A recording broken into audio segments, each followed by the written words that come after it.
Hvað ætlaðu að gera við þessa vexti? Réttu með sleggju. Er þetta sleggjan hans Bjarna? Já. Við ætlum að nota stóru sleggjuna.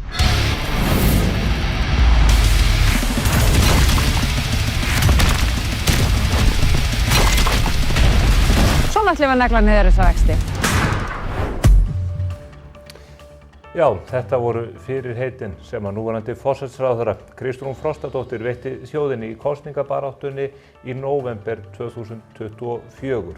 Seðlabanki Íslands tilkynnti nú fyrir vikunni að hann hyggist halda stýrivöxtum óbreyttum í 7,25%, enda verðbólgan komin í 5,2% og virðist vera á enn frekari skriði. Velkomin í Spursmál, föstudaginn 7. febrúar. Þetta er mál sem við ætlum að ræða á þessu vettvangi í dag og ekki vanþörf á. Ég ætla að spila hérna næst fyrir ykkur ummæli sem að forsvarsmenn Seðlabankans létu einmitt falla á miðvikudaginn. Eitt helsta vandamál peningastefnunnar bara hefur verið mjög heitur vinnumarkaður og mikla launahækkanir. Og ég held að það sé kominn tími til að við bara stöldrum við sem þjóð og segjum sko hvenær ætlum við að hætta þessari tilraun að hækka kostnað og laun langt umfram það sem þjóðarbú getur staðið undir og langt umfram það sem gerist í öðrum löndum. En á sama tíma ætlast þess að verðbólga sé lítil og lág og vexti séu bara eins og í öðrum löndum. Það er harður tónn í seðlabankamönnum eins og þið heyrið og það er líka í yfirlýsingu peningastefnunefndarinnar. Þeir hyggjast ekki færa sig spönn frá rassi fyrir en að við sjáum verðbólguvæntingarnar fara niður og verðbólguna sjálfa. Það geti tekið langan tíma með þá mynd sem þeir draga upp. Forsætisráðherrann Kristrún er hins vegar enn á öðrum máli en þeir. Við ætlum að spila hér fyrir ykkur stutta klippu úr viðtali sem tekið var við hana í upphafi vikunar á vettvangi Bylgjunnar. Nú veit ég einhver hugsar býtu nú við. Voru þið ekki að valda verðbólgu hérna í janúar? Sko, staðreyndin er svo það er auðvitað munur á stökum mælingum og svo bara langtíma horfum þegar kemur að efnahagsmálum og verðþrýstingi í hagkerfinu. Og auðvitað er það þannig að það geta komið upp tilvik eins og núna þar sem að við erum að taka þá ákvörðun að loka ákveðnu svona gati sem að snýra gjaldtöku í bifreiðum sem stóð til að loka núna yfir margra ára tímabil. Síðasta ríkisstjórn var með þetta áætlun líka að fara í umrædda gjaldtöku og það getur leitt af sér núna að hluta til að birtist það í verðlagningu núna í einum mánuði. Við fáum einskiptis hækkun á verðbólgu en gera það verkum að yfir lengri tíma, bara yfir margra mánaða og nokkra ára skeið og lokum við þessu gati, drögum úr verðþrýstingi, þannig að þetta er óþægilegt til skamstíma en til lengri og millilangstíma þá drögum við úr pressun í hagkerfinu. Vandinn er bara að sjá að þetta eru ekki stakar mælingar, verðbólgan er á breiðum grunni og Seðlabankinn bendir á það. Ríkisstjórnin er ekki að loka gatinu, enda jók hún útgjöld ríkisins 9% á milli ára með fjárlögunum sem að samþykkt voru í desember. Það eru ríflega 140 milljarðar sem að fara út úr ríkiskassanum í ár umfram það sem gerði í fyrra. Hagfræðingar benda á að áætlanir séu líka nokkuð djarfar miðað við stöðunni í hagkerfinu og að tekjur ríkissjóðs gætu orðið minni en ríkisstjórnin áætlar, bæði vegna þess að gjaldtakan dregur úr þrótti fólks til athafna en líka vegna þess að við búumst við meira atvinnuleysi heldur en þessar opinberu tölur gerir ráð fyrir. Það er hins vegar alvarlegt að forsætisráðherrann skuli tala með þessum hætti vegna þess að hún hefur þessar tölur undir höndum, bæði mælingar Hagstofunnar sem að hún og fjármálaráðherrann gerðu lítið úr og ætlum hún reyndar að kenna olíufélögum og bifreiðaumbúðum en Seðlabankinn hefur líka aflað upplýsingar sem að þessi sami forsætisráðherra hefur undir höndum og þær tölur benda í allt aðra átt heldur en hún fullyrði þessu viðtali. Sjáum við hvað Þórarinn Ingi Pétursson, varaseðlabankastjóri, segir einmitt það hvaða áhrif þessar verðskrárhækkanir ríkisstjórnarinnar frá því í desember munu hafa. Nefndin auðvitað ræddi það hvað framhaldið og ef þetta fer á verri vega en við erum að gera ráð fyrir. Ef til dæmis þessi annar umferðarárið ágerast, ef við förum að sjá einhverjar hreyfingar á vinnumarkaði í launum, til dæmis þessi forsenduákvæði í haust fara að virkjast, þá munum við ekki hika við að bregðast við með hækkun vaxta. Þessi ummæli og önnur benda til þess að forsætisráðherrann tali þvers og kruss. Hún er held ég að tala gegn betri vitund, enda er hún hagfræðingur að mennt. Og það er alvarlegt þegar að forsvarsmenn ríkisstjórnarinnar, forsvarsmenn ríkisins sjálfs tala með þessum hætti. Við erum að sjá þessar alvarlegu afleiðingar koma fram auðvitað í vaxtakjörum fólks, verðtryggingunni sem er að hafa áhrif á íbúðalán og reyndar kjör ríkisins á verðtryggðum pappírum Og ég ætla að sýna ykkur hérna litla mynd frá Ragnari Má Gunnarsinni sem að þið þekkið á góðu einu hjá okkur. Hann er að sýna núna hvernig verðbólguvæntingar eða verðbólguspá Seðlabankans er að breytast frá því að ríkisstjórnin tók við og til dagsins í dag. Það eru horfurnar allar á eina lund. Það er ekki stöðugleiki í kortunum. Það er ekkert sem bendir til þess að til lengri tíma litið sé ástandið að batna eins og forsætisráðurinn heldur fram, heldur þvert á móti. Ef við skoðum heildar verðtryggðar skuldir í íslensku hagkerfi, þá má gera ráð fyrir því að staðan eins og hún hefur verið að versna leiði til þess að verðtryggð lán og skuldir muni aukast ríflega 250 milljarða yfir spátímabilið, það er að segja á næstu 6 ársfjórðungum. Þetta eru rosalegar tölur og hafa áhrif ekki aðeins á heimilin, heldur fyrirtækin og ríkissjóð leið. Það verður fróðlegt að sjá hvernig ríkisstjórnin hyggst bregðast við. Það er bara einn vandi sem við stöndum frammi fyrir. Fjármálaráðherrann, Daði Már Kristófersson, hagfræðingur og Kristrún Frostadóttir, forsætisráðherra og hagfræðingur, þau vilja ekki koma hingað í spursmál til að ræða þessi mál. Þau þora því ekki. Það er ekki gott. En við þorum og við höldum líka úti öflugum bókaklubbi hér á vettvangi spursmála og mér langar til að minna á bókina sem við erum að lesa núna í febrúarmánuði, varðar landið sem er á allra vörum allt í einu, Grænland. Bókin Grænland og fólkið sem hvarf eftir Val Gunnarsson er á sérstakur tilboðsverði í verslunum Pennans þennan mánuðin og við ætlum að taka hana til gagngerrar umfjöllunar. Það er farið vítt og breytt yfir sviðið, bæði sögulega og út frá nútímanum. Hvet ykkur til þess að grípa ykkur eintak og hefja lestur ekki seinni núna. Við erum að reka þennan skemmtilega bókaklúbb okkar í samstarfi við öflug fyrirtæki, Brim, Keresis, Samsung og Pennan. En við ætlum að fara í fréttir vikunar eftir skamma stund. Það ætlum við að gera með öflugum stjórnmálakonum, Magneu Gná Jóhannsdóttur úr Framsóknarflokknum og Líf Magneuðdóttur úr Vinstri grænum.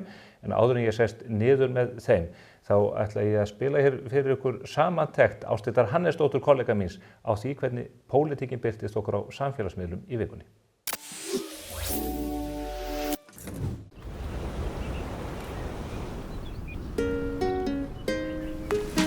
Raindrops keep falling on my head And just like the guy who's feeling Samsung framleiðir vatnseld snjalltæki fyrir þig og þína sem þola íslenskt veðurfar. Kynntu þér málið á samsungmobile.is. Klæddu bygginguna í stíl með álklæðningu frá Límtré Vírnet. Íslensk framleiðsla, nýsköpun og áratuga þekking. Kynntu þér möguleikana á limtrevírnet.is. Skaðabætur, miskabætur, sárabætur, sjúkrabætur, slysabætur, uslabætur, þjáningabætur. Bótaréttur.is 520 51 00. Hér hjá A4 húsgögnum bjóðum við upp á fjölbreytt úrval skrifborðsstóla við allra hæfi. Endilega kíktu til okkur í heimsókn við Skeifuna 17 ef þið vantar frekari upplýsingar.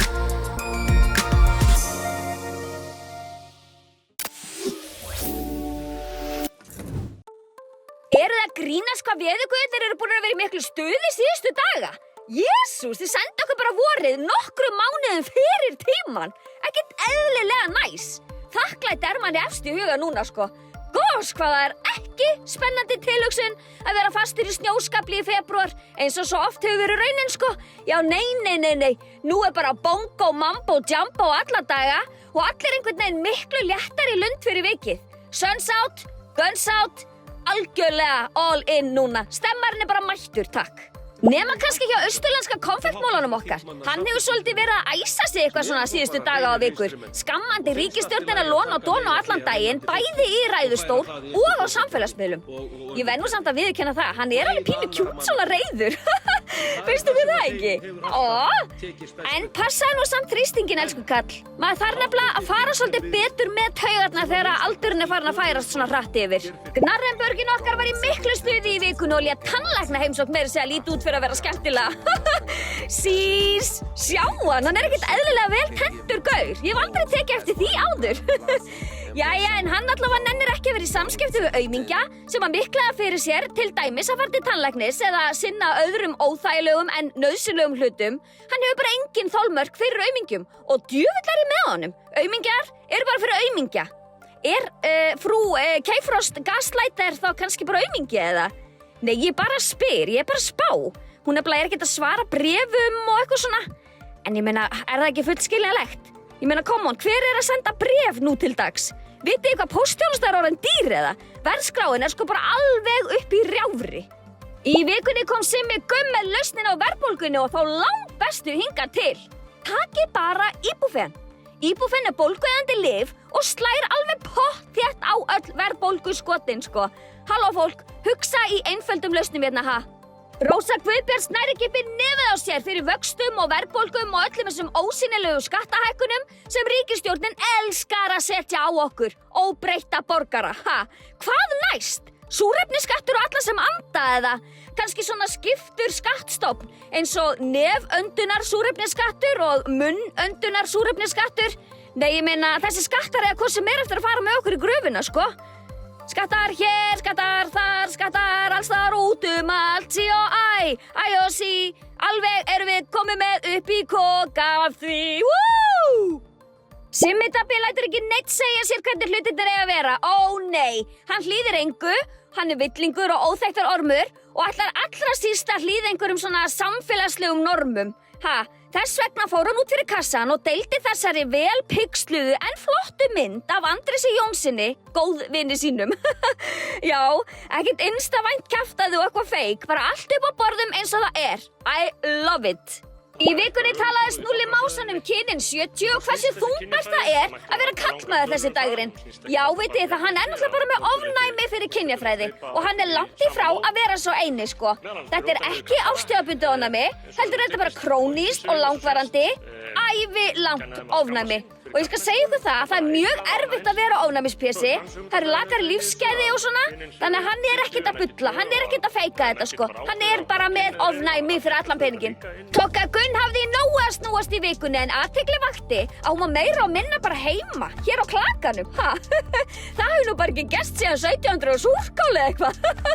Já, það er sennilega veðrinu góða að kenna, eða þakka, eða hvernig sem þið vilja hafa það. Hún heimsótti landsbyggðina, flaug meðal annars norður á Akureyri ásamt Fríðu föruneyti, en svo var ný öryggis- og varnarmálastefna sem að hann Pavel, sjálfurkongur og formaður utanríkismálanefndar Alþingis, hún var samþykkt, pælið í þessu.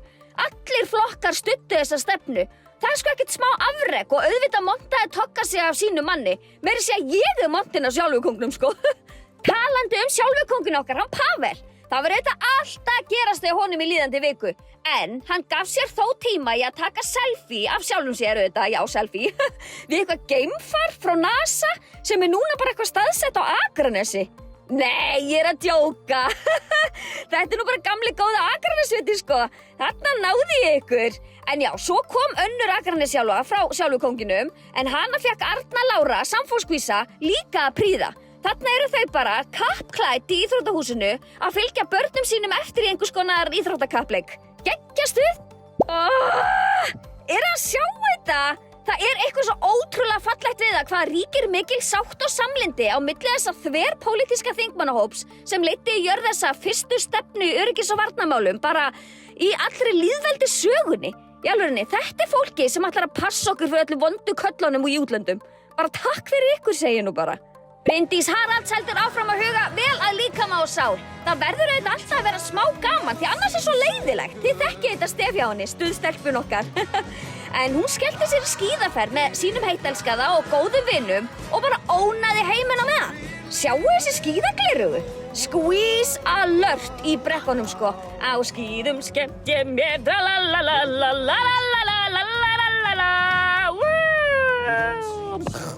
Magnea Gná er svo sannarlega með öll veiðarfærin úti þessa dagana, enda í virkri makaleit.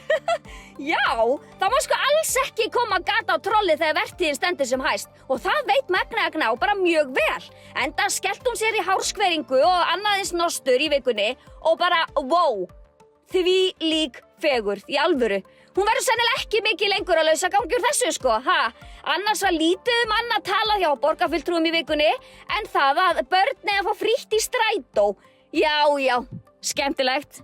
Frítt í strætó, já, frítt í strætó. Sanna bar þetta nefnilega líka upp á samfélagsmiðlum sínum, sko, og Alessandra Brím. En hún er mjög spennt fyrir því að geta kannski loksins gert eitthvað gott og eitthvað gagn og við bara, wúhú, fögnum því. Frítt í strætó, frítt í strætó, frítt í strætó, frítt fyrir alla í strætó. Börn engin gjaldtaka, börn, nei, frítístrætó fyrir börn, frítístrætó. Já, frítístrætó, flott. Eyjó, peyjó, nýbakaðu faðir og innviðaráðherra segir veiðigjaldspenningana vera strax farna að gera gagn og stokka upp í innviðaskuldina sem fyrri ríkisstjórn auðvitað ábyrg fyrir. Wúhú! Já, Binni í vinnslustöðinni og Guðmundur í Brim og Gunnþór hjá síldavinnslinni og allir þessi peyjar eru örugglega geggja hressir með að heyra þau tíðindi. Eyjó Peyjó, hann er langflottastur, hann veit alveg hvað hann er að gera. Heiða Björg, #borgarstjóri og Inga Sæland tóku höndum saman á dögunum og lögðu sitt af mörkum í að stoppa slagsmál og ves í Breiðholti. Sennilega er þetta bara mjög gott múf. Ekki myndi ég vilja lenda í þessum konum, sko. Stórhættulegur alveg. Þekkirðu þennan? Þessi bróðir hans.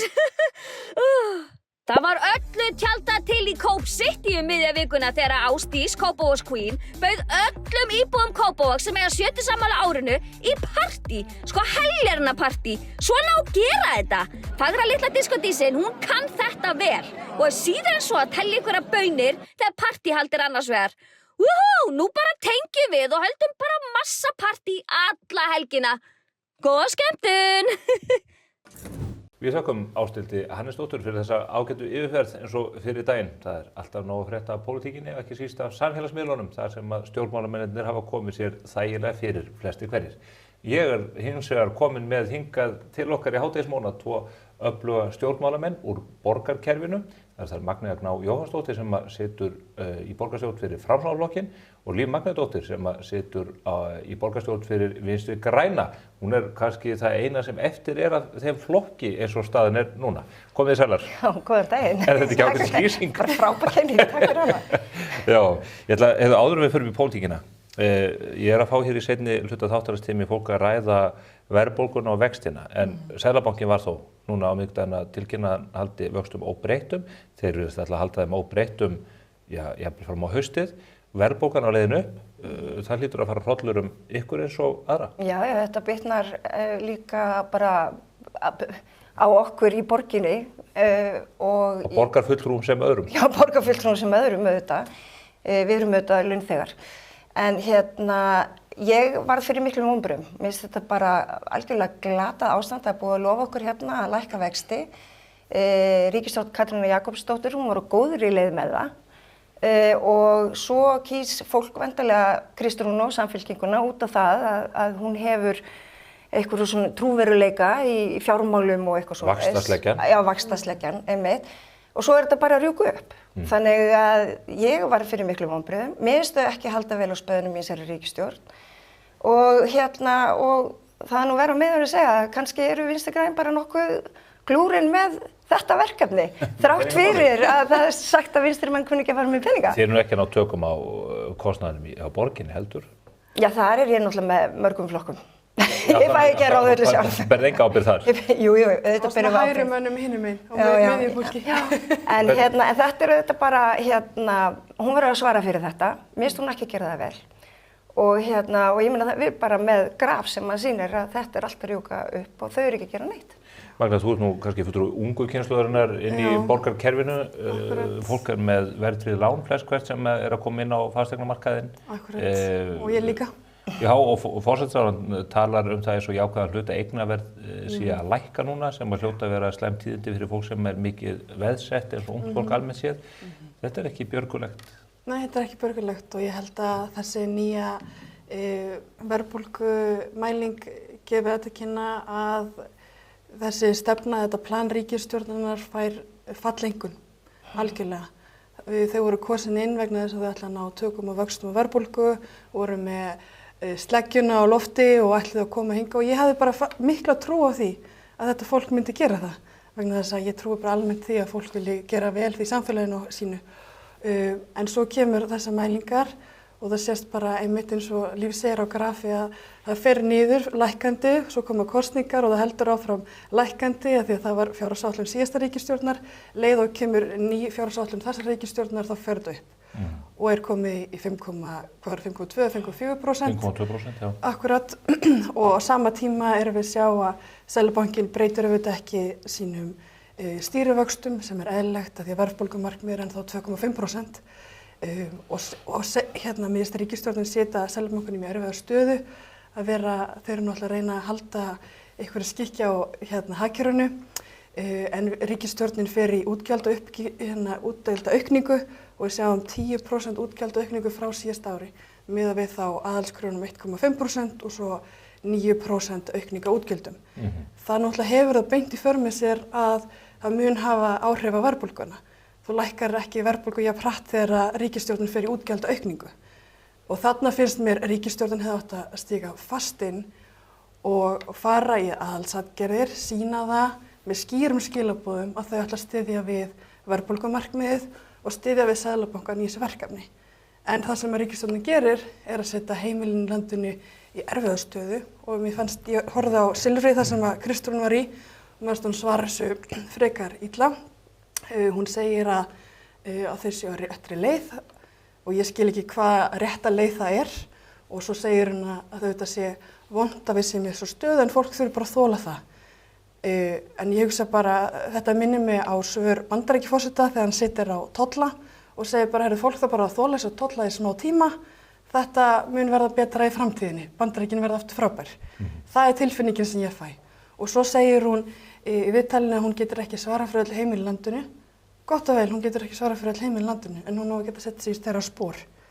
Og ég sé ekki hvernig hún er að setja sig í þeirra spor með þessum aðgerðum sem eru útgjaldaaukandi, eru ekki að ná niður vöxtum og verðbólgu. Þetta er bara stór áfellisdómur á ríkisstjórnina og þeirra stefnu. Það er algjörlega óboðlegt fyrir ungt fólk eins og segir þessa staða og ofan á það segir ríkisstjórnin núna að þau ætla að fara að takmarka verðtryggð lán. Gott og vel, við getum verið á móti verðtryggðu lánum, þau hafa ekkert endilega reynst alltaf góð. En það eru samt þau lán sem gera ungu fólki kleift að komast inn á húsnæðismarkað. Þau hafi í sögulegu samhengi reynst betur heldur en óverðtryggðu lánum? Já, og akkurat núna þegar við erum í hái vaxtastigi þá er það kannski eina leiðin fyrir ungt fólk til að komast inn á markaðinn. Og ég meina ég sjálf tek blandalán þegar ég kaupi fasteigna því að hitt hefur bara verið þannig afborgaranir og meina fólk í kringum mig sem er ungt fólk, það er að taka verðtryggð lán eða eitthvað svona blönduð lán af því að óverðtryggðu lánin eru bara of dýr mánaðarlega. En núna segir ríkisstjórnin að þau ætla að fara að krefja fólk að borga meira inn á höfuðstólinn og fasa þetta út á sama tíma við erum í háa vaxtastigi. Það sem ég hef þá áhyggjur af er að ríkisstjórnin er raunverulega að segja við ætlum annarkvort að koma inn með eitthvað ríkisleið eins og hlutdeildarlánum sem bara gott og vel, flott verkefni en það er ekki sjálfbært að setja alla inn í það kerfi. Finnst þér það frábær hugmynd að ríkið sé farið að blanda sig meira og meira inn í lánamál almennings? En svo ætla ég að segja, eða að festa fólk á leigumarkaði. Það er það sem ég hef áhyggjur af. Af því það er ekki sjálfbært að allir sem að vilja eignast fasteign þurfa að leita til ríkisins. Það verður að vera einhver úrræði fyrir þau sem þurfa og það verður að vera heilbrigður leigumarkaður en með því að takmarka lánsgetu ungs fólks, með því að takmarka verðtryggð lán, þá erum við að segja við ungt fólk, þið verður bara að vera á leigumarkaði, þið komist ekki inn. Á sama tíma og flestir vilja eignast fasteign. Þannig að mér finnst þetta stór áfellisdómur á ríkisstjórninni. Metnaðarleysi bara, líka að segja við þurfum kannski bara að búa við þetta. Þið verður bara að venjast þessu. Já, það var það sem hún sagði sko. Þannig að ég tek undir með Magneu, mér finnst hún bara hafa undirbúið sig mjög vel. Enda er hún líka bara ung kona með lán, eins og við örugglega flest. Fólk hefur áhrif á áhyggjur af þessu. Hækkandi gjaldskrár. Mjög víða í kerfinu. Fleiri skattar. Meðal annars hjá ríkisfyrirtækjum og opinberum stofnunum, Veitur sem eru í eigu borgarinnar hafa aldeilis hækkað gjaldskrár sína, við gerum það núna í desember og það er hluti af þessu verðbólguskoti sem við erum að verða fyrir núna. Það er aldrei skemmtilegt. Nei, en Veitur hafa auðvitað ekki hækkað í mörg ár. Það breytir engu það að þegar þeir taka þessa ákvörðun þá er þetta verðbólguskot og þeir segja að þetta sé aðláta fjárfestingum en þið hafa verið að pumpa peningum út úr orkuveitunni til þess að rétta við rekstur borgarinnar. Já, en það er bara að skoða það þá í næstu fjárhagsáætlunargerð. Hvernig hægt er að feta þessa slóð. Það er komið inn í verðbólguna. Já. Það er líka bara eins og Veitur og Orkuveitan hafa glemt hverjir eiga Orkuveituna og Veitur. Það er almenningur og þegar þú ræðist í svona stórar hækkanir á fólk að þá þetta eitthvað sem þarf að ræða meðal eigenda. Það eru þetta gríðarlega fjárfestingar í framtíðinni upp á sko mörg hundruð milljarða. En rétt að hækka gjaldskrá á fólk núna sem að hvetur undir aukna verðbólgu? Nei, einhvern veginn þarf að fjármagna það. Verður það gert með lánum? Nei, en þetta þegar við að taka milljarða ofan út úr veitum í arðgreiðslur. Veitur greiða ekki arð til borgarinnar, svo það sé sagt. Veitur greiða arð til móðurfélagsins, já, sem og Orkuveitan þarf síðan að borga ykkur arð. Já, en það síðan, svo líka annað verkefni. Það þarf að endurskoða eigendastefnu Orkuveitunar, hvernig Orkuveitan, hvers konar félag á Orkuveitana verið í framtíðinni. Sú vinna stendur yfir og veitur. En á síðustu árum hafið þið pumpað peningum út úr Orkuveitunni sem að sækja peninga í arðgreiðslur til Veitna. Og núna eru Veitur búin að valda höggi á verðbólguna og stöð almennings í landinu. Þið berið ábyrgð á því. Arðgreiðslur til Reykjavíkurborgar hafa ekki áhrif á það að Veitur hækki gjaldskrár, svo það sé sagt. Að sjálfsögðu, ekki tala svona til En ef við horfum bara niðurstöðuna ekki Magni að Líf. Nei, maður ruglaði þetta. Já, við erum Magni og Líf. Ef að borgin eða Orkuveitan að pumpa peningum út úr Veitum í form arðgreiðslna, þá hafa gjaldskrárhækkanir Veitna eru auðvitað í samhengi við það. Sko. Það sér það hver einasti maður, hversu blindur sem hann á fjármál. Það ekki ástæðan fyrir þessum gjaldskrárhækkunum Veitna. En niðurstaðan fyrir borgarbúa samt svo að borgarbúar að borga meira hver mánaðamót, bæði í kostnaði til Veitna og í fasteignagjöldum. Af því að núverandi meirihluti var ekki tilbúin að lækka álagningarhlutfall. Já, en það líka bara... Og ofan að það fólk að borga hærra lánum sínum út að háum stýrivöxtum. Þannig að það mjög þungt bæði hvað varðar gjöld til borgarinnar og svo lánveitenda.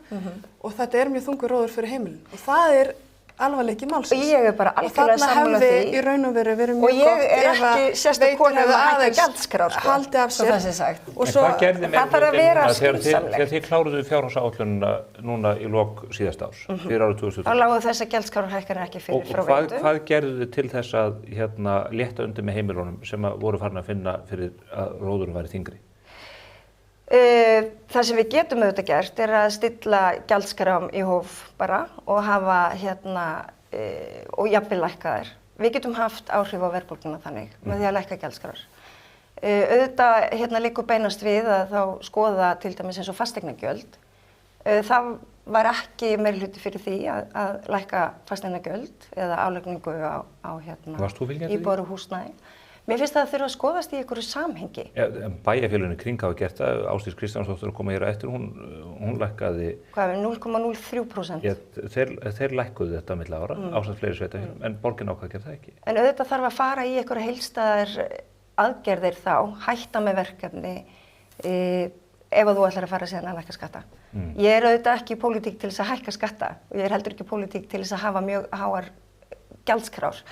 En einhvern veginn þurfum við að geta sinnt þessari þjónustu og þá það pólitík hvernig við gerum það. Það þarf að gera að fara í endurskoðun á borgarkerfinu og taka út verkefni sem eru óþörf eða endurskipuleggja, fara betur með fé. Það þarf ekki endilega að hætta með verkefni þó fyrir betur með fé. Við munum fá betra tækifæri. Það pólitík. Það auðvitað pólitík. Þegar líður aðeins inn á vorið til þess að ræða efnislega reksturinn á borginni. Þannig að við skulum fella þetta tal í bili.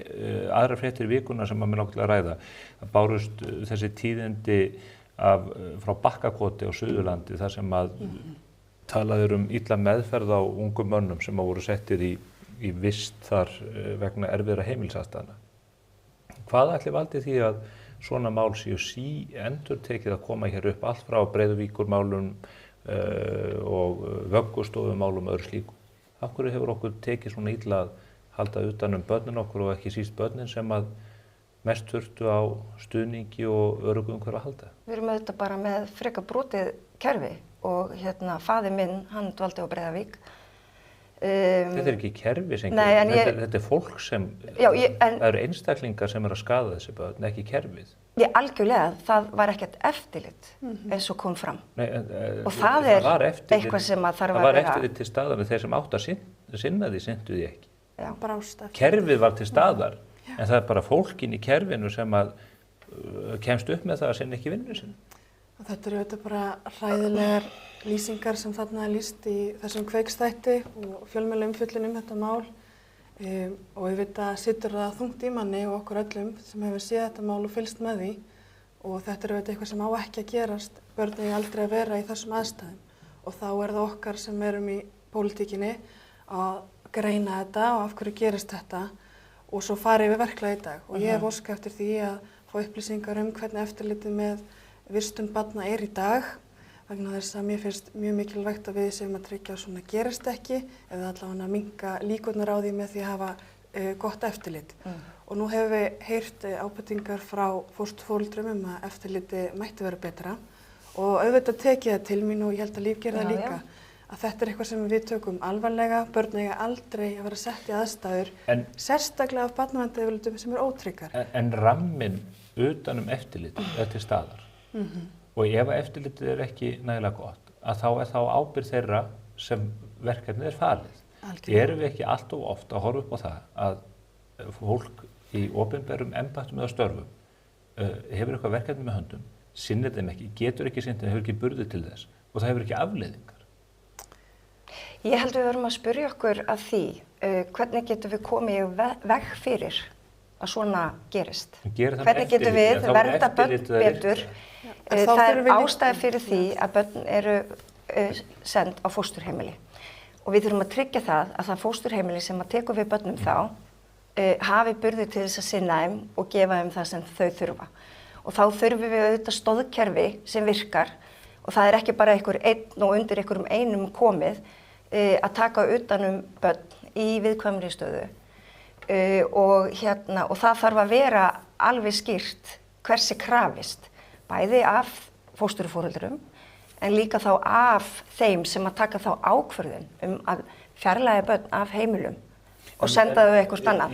Og svo er líka bara, þetta er bara grundvallar spurning í okkar samfélagi, hvernig getum við passað börnin okkar þannig að þau hafi tækifæri og geti dafnað og vaxið og sótt sér menntun og verið bara heilir einstaklingar í þessu samfélagi sem við búum. Þetta er bara að koma svo víða fram. Það er ekki langt síðan að koma upp mjög alvarlegt barnaníðsmál á leikskóla í Reykjavík. Eitt skelfilegasta mál sem að maður hefur heyrt af á síðustu árum. Það kemur í ljós að starfsmaðurinn sem í hlut átti var undir sérstöku eftirliti. Það var í einhver tíma búið að tryggja það, eða átt að reyna að tryggja það að hann væri ekki einn í kringum börnin. Hvaða stjórnendur innan kerfisins leyfa manni að valsa leikskóla sem þeir treysta ekki í kringum börnin. Þetta er ekki kerfið sem bregst. Þarna eru forstöðumenn. Fólk að háum launum frá almenningi í landinu sem bara bregst okkar minnstu borgurum. Svarið er alltaf hjá forsætisráðherranum og ykkur. Já, kerfið brást. Fólk bregst. Þetta er fólkið sem að treysti fyrir störfum. Og hvaða afleiðingar hefur það? Er þessi leikskólastjóri enn að störfum? En hver á að kalla fólk til ábyrgðar eins og í þessu tilfelli þar sem að voru margir ungir? Ef ég bregst hér í mínu starfi þá kemur bara forstjóri fyrirtækis og rekur mig. Já. Það sjálfsögðu. En það hefur ekki enn gerst. Nei, og mun ekki gerast. Allt óbrigðugt hér. En bara svo ég segi það er kerfisbundið ofbeldi þarna í Bakkakoti og það eru margir drengir sem segja sögur af ofbeldi, kynferðislegri misbeitingu. Og þá spyr maður sig, af hverju er börnum ekki trúað? Af hverju er ekki fullari fólk sem á að passa börn að sinna þá þessum viðkvæmu strákum? Þarna eru einstaklingar. Og þá segi ég, og þeir eru bara sendir í sveit og það er engar eftirlitsferðir. Og þá og þetta er mjög nálægt okkur í tíma. Og ég meina eins og í tilfelli Breiðavíkudrengjana, þeir eru bara sendur vestur í bara mjög afskekkt samfélag. Já. Og það kom aldrei eftirlitsmaður, það kannski einu sinni á 2 ára fresti eða eitthvað svoleiðis. Þannig að þú veist, jú, við berum ábyrgð á þessum börnum, sérstaklega við erum að reyna að búa til eitthvað kerfi.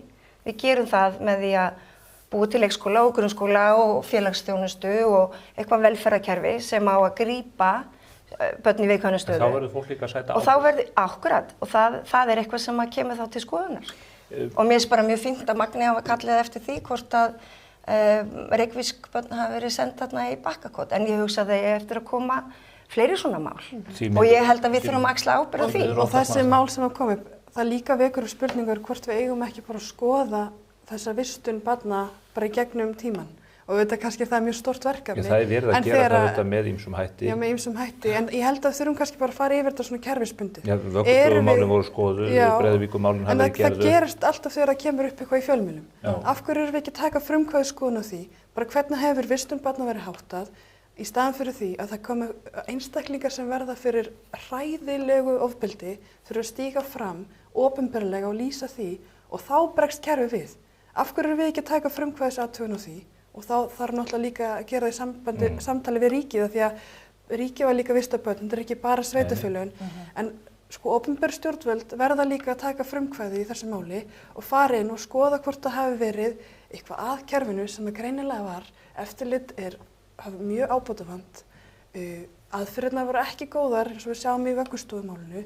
Þarna þurfa opinber stjórnvöld að stíga inn og fara yfir kerfin og svo einmitt tryggja fjármagnið. Af því að ef það er þannig að það er starfsmenn barnaverndar eða Barnaverndarstofu geta ekki sinnt eftirliti, þá þarf að tryggja það sé mannað þannig að þau geti það. Það er að tryggja fjármagn og við vitum það Ég held að vandið sé ekki fjármagnið í sambandi. En þjónustuþungi barnaverndar hefur til dæmis aukist. Og það er fjölgun tilkynninga, það er erfiðri mál, það er þörf á auknum mannafla þangað inn. Fjölþættari vandi. Við vorum bara að ræða það í velferðarráði núna í vikunni, að það er þörf á og það er eitthvað sem að ég vil allavega setja í forgang, fjármagn þarna inn. Þetta er ekki staðurinn sem þú hagræðir. Nei. Þetta er staðurinn sem, og líka þegar börnum fjölgar, við erum að fjölga sem þjóð. Þetta snýst viðhorf fólksins sem að sinnir þessum verkefnum. Alveg eins og við fáum reglulega fréttir af því hvernig heilbrigðiseftirlit til borgarinnar háttað og hvernig viðhorfið er til. Og við erum að trúa börnum þegar þau koma og stíga fram. Gert í barnaverndinni, sko. Við getum ekki verið að taka eitthvað einstaka fólk og segja að það hafi ekki rétt viðhorf til sín starfs, bara alls ekki. Bara þegar dæmin blasa við eins og þessum leikskóla þar sem einhver einstaklingur var að vaða uppi sem að menn höfðu áhyggjur af. Já, það er samt annan, það er auðvitað hræðilegt mál, en það er auðvitað líka barnaverndarmál. En ég ætla líka að segja, og mér langar að nefna það, að við þurfum líka að vera reiðubúin til þess að þegar svona mál koma upp, þá þurfum við líka að vera reiðubúin til þess að bæta fyrir það. Og mér finnst að við þurfum að klára þessi lög frá Alþingi, varðandi sanngirnisbætunar. Katrín Jakobsdóttir reyndi nú að halda því á lofti, það fór ekki í gegn, af því að það var bara, já, hún var ekki kannski með flokkum sem að vildu samþykkja þessi lög. En það þarf að klára þetta og þessar bætur verða að skipta máli, ekki bara einhverju 100.000 kallar. Já, þær eru nú að gera það þá í dómskerfinu líka, því að það er annað fólk sem verður fyrir misneytingu og annað fyrir gegnum dómskerfi og fær smánarlega bætur, þannig að það verður að vera samhengi. Þetta eru börn sem við berum ábyrgð á, sem eru send af hinu opinbera á fósturheimili sem beitið þau ofbeldi og sinna þeim ekki. Þannig að við þurfum að bæta fyrir það og það á að vera rausnalegt. Talandi Og þetta er líka bara, þetta fer á milli kynslóða. Já, að sjálfsögðu fer þetta milli kynslóða. Talandi aðra misneytingu, Epstein-skjölin. Ég er nú farin að hafa það fyrir reglu þegar fólk kemur hér í þáttunni. Ég fætti upp í skjölunum sko, bara til að kanna hvort að menn séu nokkuð í þeim. Ég var ekki það. Þið eru ekki þeim skjölum, ekki frekar en ég. Ekki ennþá allan. Nú er Donald Tusk, leiðtogi Póllands, hann er að halda því fram að þeir eru að opna rannsókn það hvort að þetta sé leyniþjónusta Rússland sem hafi staðið að bak við þetta allt til þess að safna gögnum og myndum af mönnum og til að fella þjóðhöfðingja, prinsa og aðra. Ég segi bara, the plot thickens. Já. Men ef það er raunin þá er það mjög alvarlegt. En þetta er svo yfirgengilegt net og þetta er svo óhugulegt mál í svo margar staði, það er svo margir heimsþættir menn sem blandast inn í þetta maður. Og komið inn í innsta búr konungsfjölskyldna og leiðtoga. Norska konungsfjölskyldan sem var alltaf bara á skíðum og hún er farin að blandast inn í þetta. Og kaffistofu landsins loga út af norsku konungsfjölskyldunni, maður heyrir ekki annað en allir sé að ræða þetta mál bæði hvað varðar Marius sem er sonur Mette Marit sem er eiginkona krónprinsins eða krónprinsessa Noregs. Ráðherrar.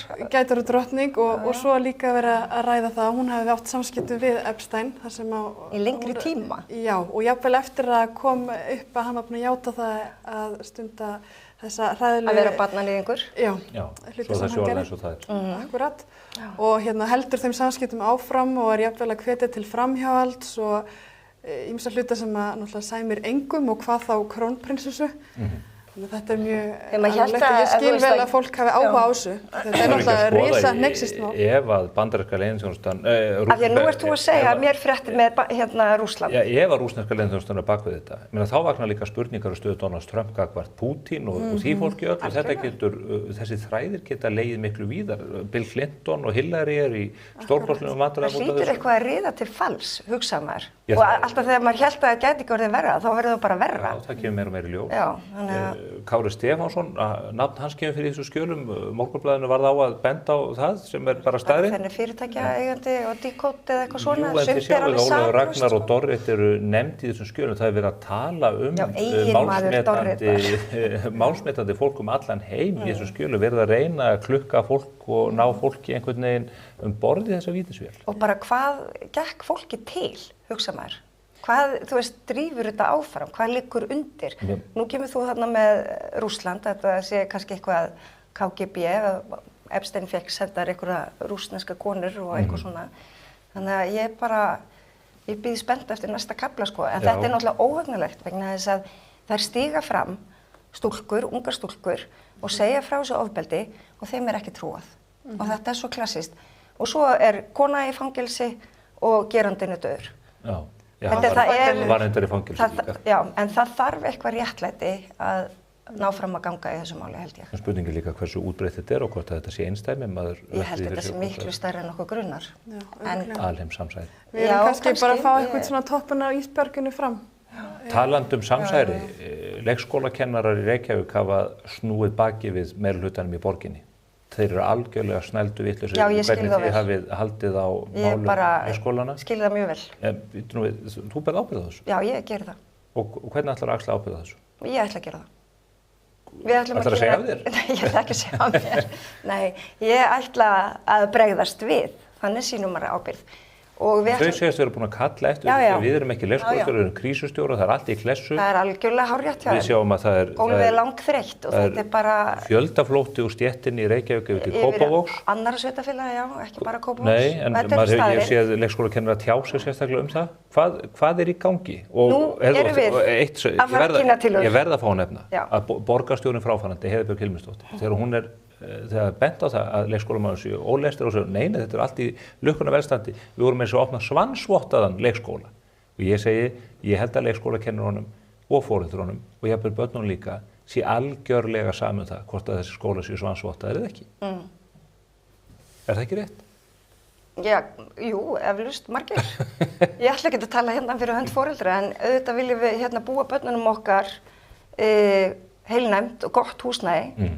Þar sem að þau fá nám við hæfi og ef við erum ekki að veita það, þá þurfum við að bregðast við og við erum að fara að kynna þá tillögur að því núna í næstu viku. Þannig að nú ætlum við að klára þetta. Ég er að fara á fund á eftir og klára þessa tillögur. En þið hafið tiltölulega nýlega kynnt því svokallaða Reykjavík og mótur og sagt að þetta myndi allt leikskólaleiðin.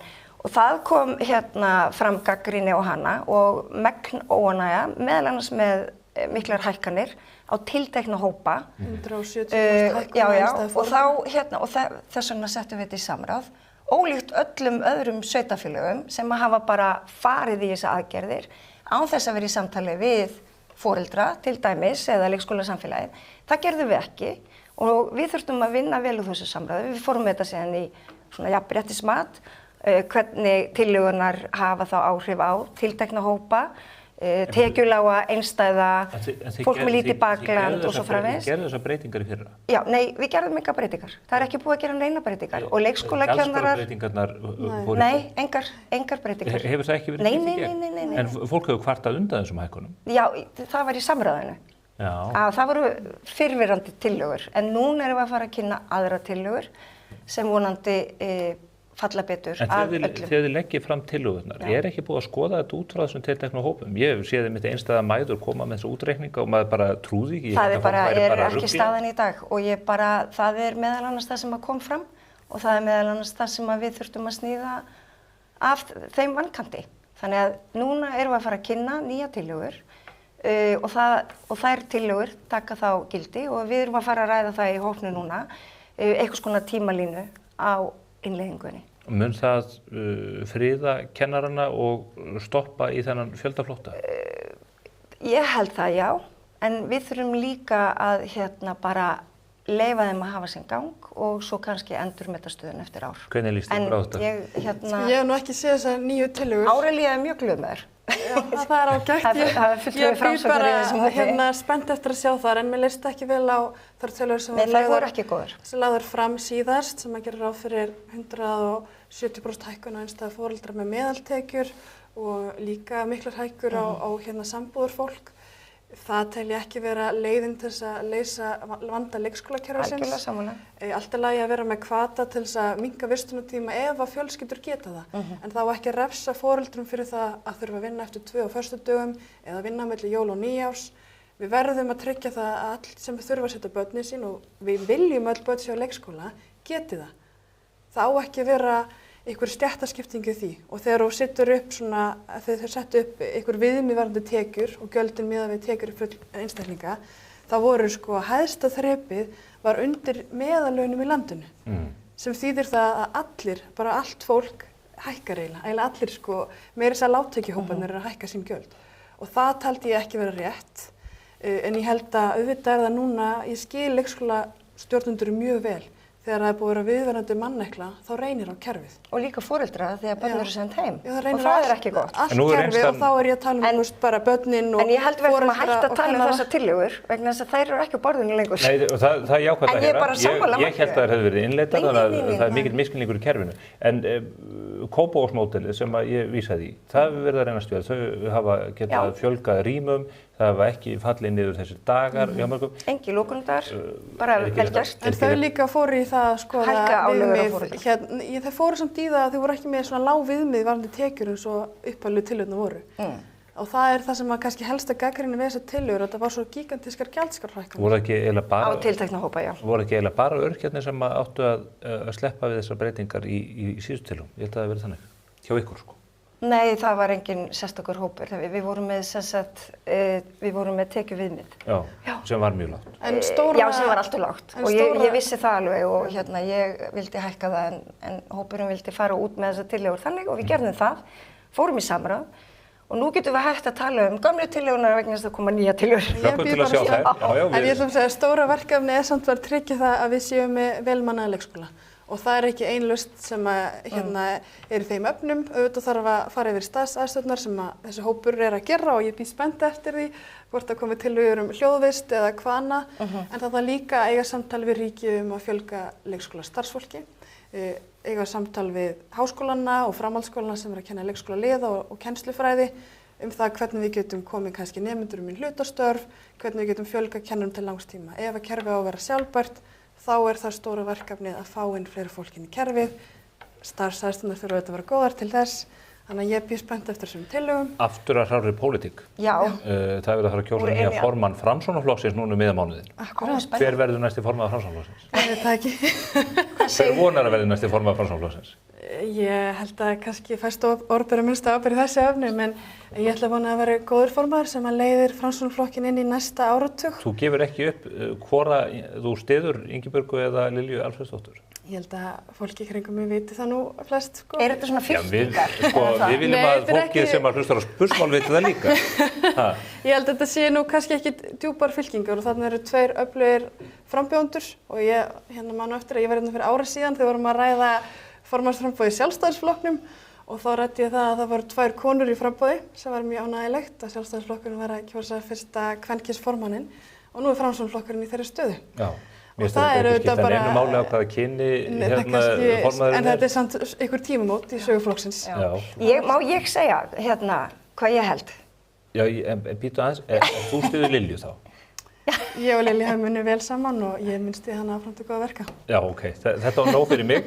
Segð þú núna Líf hvað þú telur. Ég hefði viljað sjá Willum. Já. Með bara eitthvað allt annað. Ég get ekki betur heyrt á Lilju og Ingibjörgu Ísaksson að þær hafi viljað það líka en svo þegar hann gaf aðsvar þá hafi það stokkið. Hann er auðvitað í frábæru starfi. Flottir kandidatar og bara frábært að Framsókn eigi þetta mannval. Já. Og við fáum að velja öflugan formann, saman hver það verður. Og auðvitað munum við fylgjast á bak við þann formann sem verður valinn að lokum. Já. Og ég bara verð að segja að það er bara mjög ánægilegt að við séum að fara loksins í þessa vegferð að velja formann og mæta saman og að tryggja það að nýr formar eigi þá sterkt umboð. Er það ekki fyrsta sinn sem að kona þá verður valin fyrir Framsókn? Ég var að segja það. Já, akkurat. En Valgerður Sverrisdóttir hefur semst verið hlutverk sem varaformaður. Í 110 ára sögu flokksins, hann er 110 ára í ár. Á þessu ári.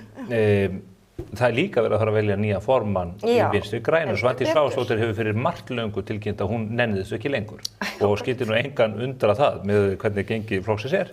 Hver verður næsti formaður Vinstri grænna? Er þetta 7. mars sem þið kjósið hann? Já, nú get ég sagt brandarinn, ég ætla ekki að gera það. Ég sagði brandarinn áðan. En Verður þú ekki bara næsti formaður VFG? Verð ég næsti formaður VFG? Nei, ég hef ekki hyggju að bjóða mig fram í það. Þú ætlar ekki að bjóða Stefán Pálsson ætlar ekki að bjóða sig fram? Já. Enginn ætlar að bjóða sig fram? Kannski við Stebbi tökum þetta bara. Þurfum við að gera svo samgengin í Reykjavík og þurfum við að leita út fyrir flokkinn? Það verður 2 saman sem formenn. Þurfum við að finna einhvern úr Sjálfstæðisflokknum til þess að leiða flokkinn? Nei, ég er ekki komið gott að því. Nei, ég segi svona, öllu gamni slepptu þá held ég að það séu nokkrir að sverma fyrir þessu. Getur hendin einhverju nöfnu fyrir okkur vegna þess að ég er alveg í myrkri? Já, nei, Ég hef heyrt nafn Orra Páls Jóhannssonar nefnt. Já, hann er þið nú flottur. Já. Ég myndi alveg kjósa hann. Ok, fyrst við erum komið með eitt nafn í pottinn, þá þurfum við að bæta við það. Ætlar að draga upp eitthvað annan nafn? Nei, leikurinn gengur út á að við förum á línu. Já, Sigríður Júlía til dæmis fyrir vestan, bæjarstjóri á Ísafirði. Já. Hún ætlar ekki að gefa kostur aftur. Frábær kona. Nei, hún getur samt verið formaður VFG. En hann Finnur líka. Já, Finnur, hann er nú flottur líka, ungur kannski. Var oddviti Reykjavík síðustu kosningu. Já, mér finnst samt að sá sem að taki við þessu kefli þurfi að hafa einhverja pólitíska reynslu. Hafi þá setið í sveitarstjórn eða á þingi. Það er svona kannski kríterið sem að ég myndi vilja. Eða bara fá rekstrar hagfræðing, bara sækja eitthvað úr viðskiptalífinu bara. Eru þeir margir í viðskiptalífinu? Það er ekki mjög margir viðskiptafræðingar eða hagfræðingar meðal okkar, en jú, nokkur. Þetta sé bara umhverfisstofnun og eitthvað þar. Já, við erum öll bara líffræðingar. En þú ert ekki með fleiri nöfn? Ég geti nefnt kannski Rósu Björk. Brynjólfsdóttir? Já. Hún hefur reynslu úr mörgum flokkum? Já, eða 2. Já. En af hverju ferð þú ekki fram? Þú ert valdamesti VFG-liðinn í landinu, oft mynd á þetta. Það er enginn sem heldur stærri pósti fyrir hönd flokksins en þú. Þetta er ekki farið að stíga mig til höfuðs. Nei. Að vera svona atvinnustjórnmálamaður í VFG. Nei. En það hefur enginn komið að máli við mig. Nei. Við erum að gera það núna. Já, þið eru að gera það núna. Takk fyrir það. Ég er bara býð spennt að fram á. Rétt í sambandi við það var þetta líka uppákominn daginn þegar þið ákvaða að fara í þetta samkrull með Vor til vinstri eða hvað þetta heiti hjá Sönnu Magdalenu og það var einhver misskilningur milli þín og hennar það hvor ykkar ætti að leiða list? Nei, ekki milli mín og hennar, alls ekki. Ég bara taldi að við á félagsfundi hefðum ekki verið að greiða atkvæði það að hún myndi leiða listan. Heldur þetta var komið inn á það hvernig sætaskipanin yrði, hvernig þetta myndi fléttast og þá var það nefnt að Vor til vinstri fengi þá 1. sæti og VFG 2. og 3. og svo einhvern veginn koll að kolli og svo fengjum við 7. sætið. En það á þetta eftir að ganga frá öllum málefnum og vera með eitthvað í hendi og þá kannski, þannig að ég taldi í fjölmiðlum að það var ekki búið að girnegla þetta. En þetta held ég. Jú, ég meina ég er bara flumbra og ég fer bara fram og ég er kannski eins og ég sagði, ég er formalisti og þetta var það sem að félagsfundurinn ákvað, en ekki hitt, þó að það hafi vissulega komið fram á félagsfundinum. En og ég er líka þannig að ég gef ekkert út fyrir að það er í hendi, skilji. En þú veist þá taka annað sætið þarna? Já, og nú erum við bara að fara í forval í VFG. Já. Þar sem að ég sækist eftir 1. sæti, að vera oddviti Vinstri grænna. Sem myndi þó þýða annað sæti í þessu samkrulli? Já, eins og staðan er núna, eins og upplýsingar sem að við höfum fengið líka fyrir. Og ég er sátt við það og hef sætt mig við það, annars verð ekki að bjóða mig fram. En ég verð alltaf oddviti Vinstri grænna ef að ég sigra þetta forval. Listi Framsóknar í borginni, Einar Þorsteinsson, leiðir þetta náttúrulega? Já, það liggur fyrir að ég og Einar erum sjálfkjörin í efstu 2 sætin. Það svo gaman að vera sjálfkjörin. Já, svo nota. En við ákveðum flokkurinn ákveða að kjósa efstu 4 sætin á kjördæmaþingi og kjördæmaþingi á morgun, þannig að þá kjósum við sæti 3 og 4. Sem verður þá bara spennandi og listinn gerir sér ráð fyrir að vera síðar kynntur í heild sinni. Það eru sæti sem skiptu máli í síðustu kosningum en samkvæmt könnunum þá lítur þetta ekki vel út hjá okkur. Nei, kannanir voru svo sem á svipum stað á sama tíma fyrir síðustu kosningar, þannig að við Framsókn þekkjum það að mælast ekkert alltaf vel. En þá komum við með Spútnik mann nánast út úr geiminn, reyndar úr Sjálfstæðisflokknum í Kópavogi, Einar Þorsteinsson. Hann er ekki búinn að vera þar síðan hann var svona 18 ára, en látum það ekki að miklu hluta. En verkefnið þá bara að sannfæra fólk það að Framsókn sé valmöguleiki í borginni sem tilbúið að koma inn og halda vel rekstur borgarinnar og vinna þjónustu borgarinnar til framtíðar. Þannig að það verkefnið okkar að sanna það að við séum fyrir kjósendum, að við séum valmöguleiki fyrir fólk. Og ég held að vika langur tími í pólitík og hvað þá 3 mánuðir, þannig að það alveg tími til stefnu. Þetta mjög spennandi. Gaman að fá okkur hér á staðinn. Ég á eftir að tala við ykkur aftur. Já, við erum orðin svona eitthvað tvíeyki. Þið eru tvíeyki, en svo eru þið bara í framboði til sveitarstjórnarkosninga og við á Mogganum og nb1.is, spursmálum og dagmálum, við verðum eins og útspýthundskinn við að ræða við stjórnmálamenn vítt og breitt um landið í aðdraganda kosninga til þess að upplýsa almenning. Við treystum á okkur. Já, við treystum á þig, en þú hefur líka tekið svona samtal við þá sem að sækjast þetta í fyrsta sæti. Dálítið þannig, já. Já, þannig að við Finnur förum kannski að koma til. Við skulum bara sjá hvernig þetta verður. Gott að leggja inn pöntun. Líf Magnúðardóttir og Magnea Egna. Takk fyrir komuna. Takk hérlega. Við erum hins vegar alls ekki hætt. Hingað kemur einn stjórnmálamaður til viðbótar. Það Ásdís Kristjánsdóttir, bæjarstjóri í Kópavogi og með henni kemur Hermann Guðmundsson, forstjóri í Kemi. Við ætlum að ræða meira á dýptina stöðuna í efnahagsmálunum og þessa ákvörðun Seðlabankans að fresta frekari vaxtalækkunum þar til að tök komast á ölvaða verðbólguna. Fylgist þið með.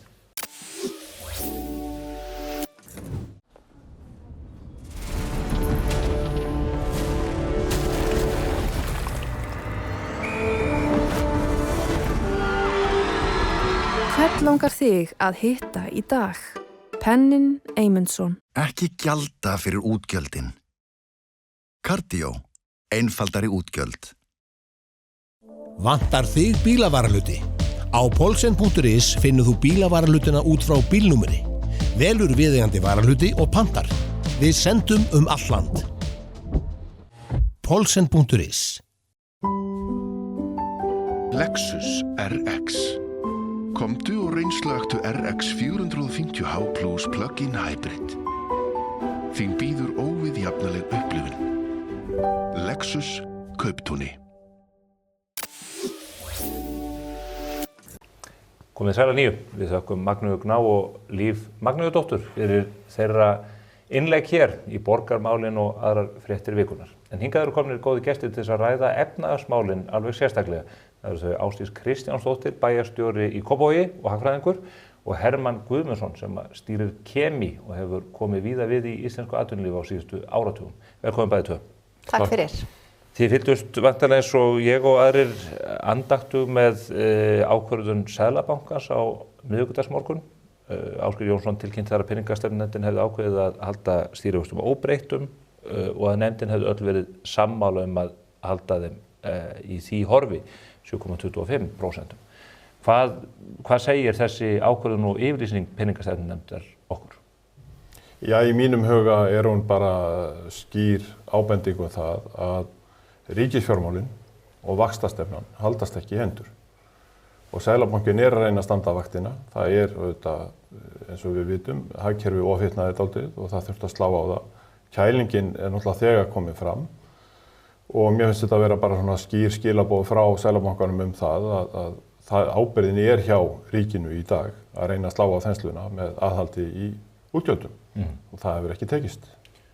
Þetta rétt mat hjá Hermanni? Já, það vissulega rétt að auðvitað Seðlabankinn á verðbólgumarkmiði, 2,5% verðbólgumarkmiði og honum ber bara að lögum samkvæmt að bregðast við. Verðbólga langt yfir verðbólgumarkmiði. 5,2%. 5,2%. En það sem að mér finnst líka kannski áhugavert í þessu að fylgjast með viðbrögðum ríkisstjórnarinnar. Og mér líður svolítið eins og ég sé stödd í einhverju leikriti og handritið bara breytist eftir því hvernig hagtölunar þróast. Nú í desember byrjun fagnaði aldeilis ríkisstjórnin því að verðbólgan var að lækka lítillega.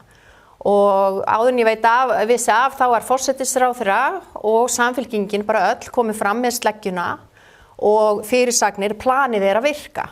En býtu í desember núverandi ríkisstjórn enn að vinna samkvæmt fjárlögum síðustu ríkisstjórnar. Fjárlög þessari ríkisstjórnar voru ekki samþykkt fyrir í desember. Og þessi verðbólgumæling sem að birtast núna í janúar verðbólgumæling þessarar ríkisstjórnar á þessum fjárlögum sem ríkisstjórnin var að samþykja. Og í þessum verðbólgumælingum sem Seðlabankinn sannarlega að bregðast við núna þetta bara að verðbólgan að rjúka upp vegna þess að þarna skattahækkanir á heimilin sem að valda þessari verðbólgu. Verðbólguhorfur að versna og Seðlabankinn segir bara, heyrðu, við getum ekkert brugðist við getum ekki haldið áfram að lækka vexti þegar þetta staðan. Nú, svo svolítið áhugavert að fylgjast með viðbröðum fjármálaráðherra og forsætisráðherra sem einnig auðvitað hagfræðingar eins og við vitum. Það byrjað hér að kenna öðrum að þetta sé olíufélögunum að kenna eða bílasölum. Nú síðast sá ég líka að forsætisráðherra að kenna verðtryggingunum og það að fara að banna núna ákveðnum heimilum að taka verðtryggð lán. En svo breytist allt í einu sagan eða söguskýringin og þá allt í einu verið að tala heyrðu, planið víst að virka, það bara virkin í framtíðina. Verðbólgan mun lækka, hún mun bara lækka í framtíðinni. Vextur munu lækka, þau munu bara lækka í framtíðinni. Og við ætlum að vera með aðhald ríkisfjármálunum bara í framtíðinni. Þegar við auðvitað sjáum ekki hvað planið, hvernig ætla þau að bregðast við þessari stöðu vegna þess í núverandi fjárlögum ekki verið að boða annað nema aukin ríkisútgjöld og skattahækkanir á heimili og þessar skattahækkanir sem að gerast núna í janúar auðvitað að valda þessari verðbólgu og að leiða til þess að verðbólguhorfur að versna og þetta ríkisstjórn sem kosin út af þá eitt að þau lofuðu þjóðinni að þau ætla að ná tökum á verðbólgunni og lækka vexti. Tala sleggjuna, núna fókusinn mikið á þessar skattkerfisbreytingar sem að Hagstofan hefur staðfest og Seðlabankinn að veldur verðbólgu skotun núna í janúar þar sem við förum upp í 5,2% langt umfram það sem að menn óttuðust að yrði og miklu herra heldur en fjármálaráðuneytið fullyrt að yrði en verðbólgu horfurnar versna líka.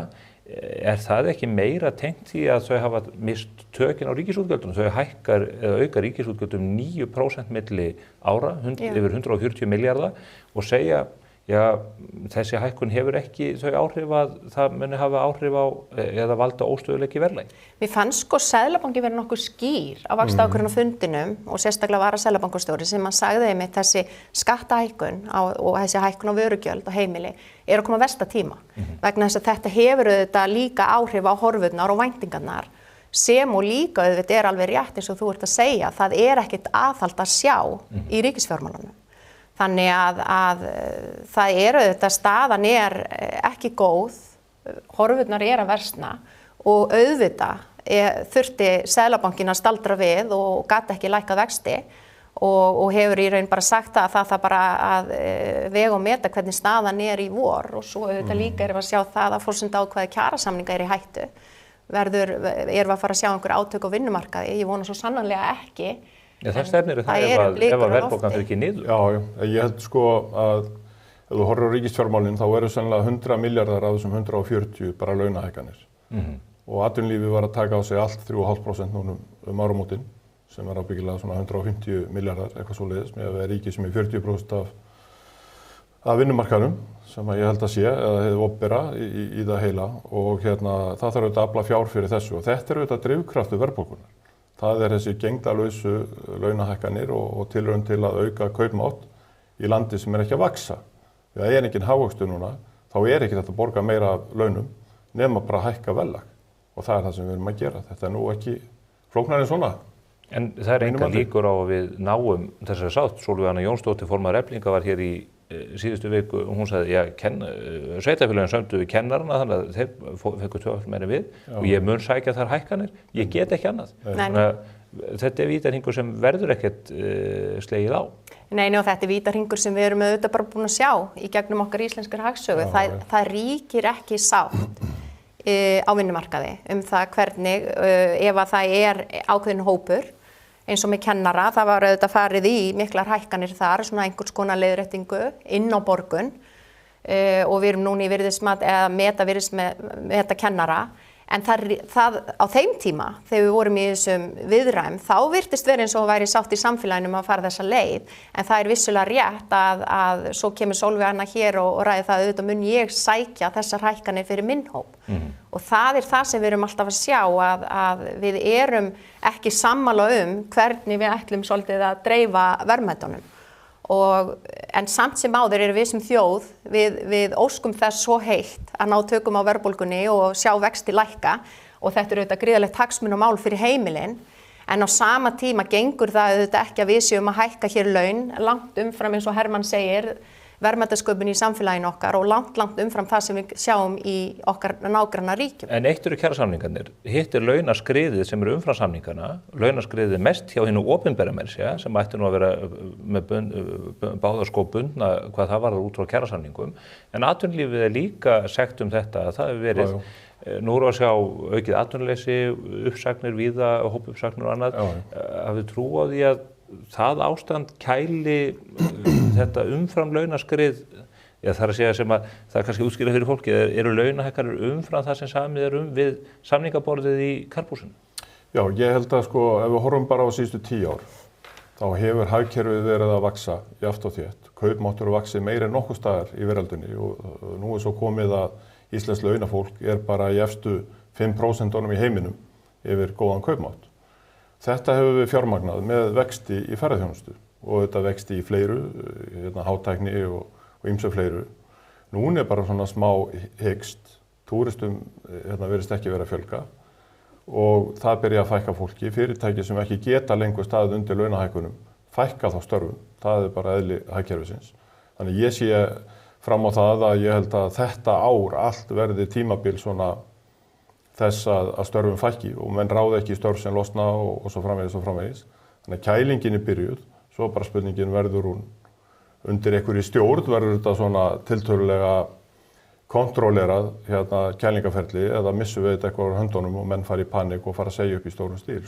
En ef að atvinnuleysi verður meira heldur en menn gerir ráð fyrir og fleiri fara á bætur og ríkissjóður verður rekinn með meiri halla en ætlað var og ríkissjóður þarf að taka meira lánum heldur en ætlað var sem að þrýstir þá upp vöxtum, erum við þá ekki að lenda í þessu ógnar ástandi þar sem að hagkerfið kólnar og verðbólgan fer upp?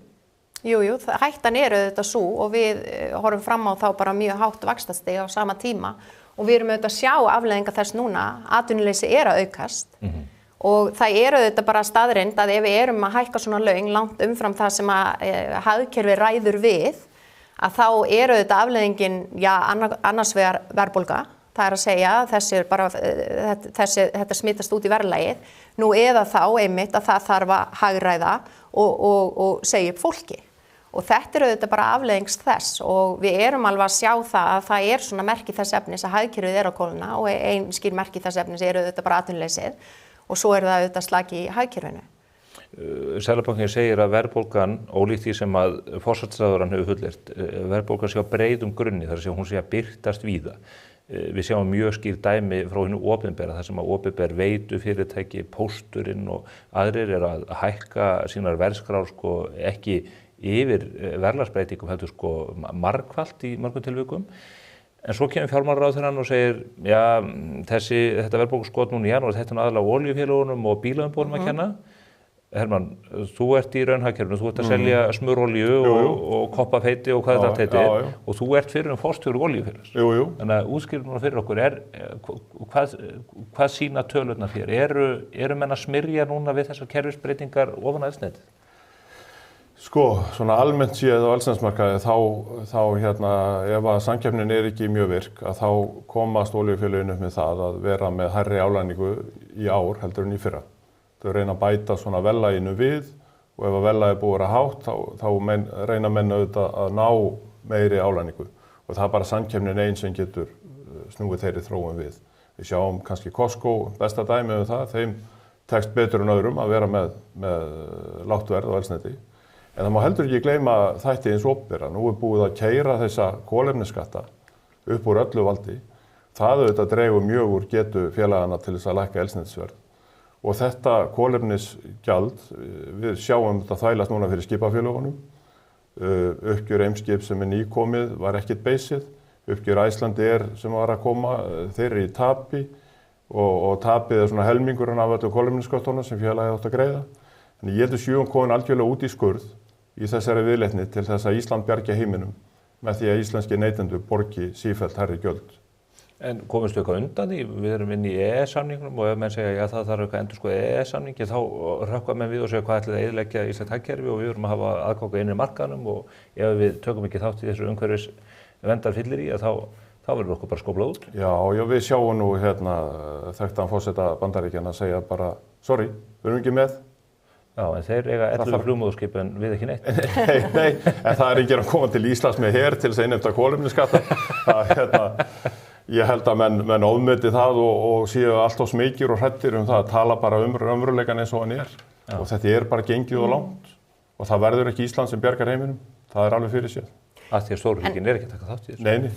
En það líka eins og hún nefnir við erum að sjá það að veitufyrirtæki, ég meina veitur eru hér að hækka gjaldskrár líka 10-20%. Já. Og þetta auðvitað bara langt umfram það sem við erum að sjá svona almennt í samfélaginu. Þetta smitast allt út. Auðvitað smitast þetta út og mér finnst svona skýringar sem við heyrum frá veitum það svo stíf arðsemiskrafa frá eigendum sem auðvitað Orkuveita Reykjavíkur sem í eigu Reykjavíkurborgar.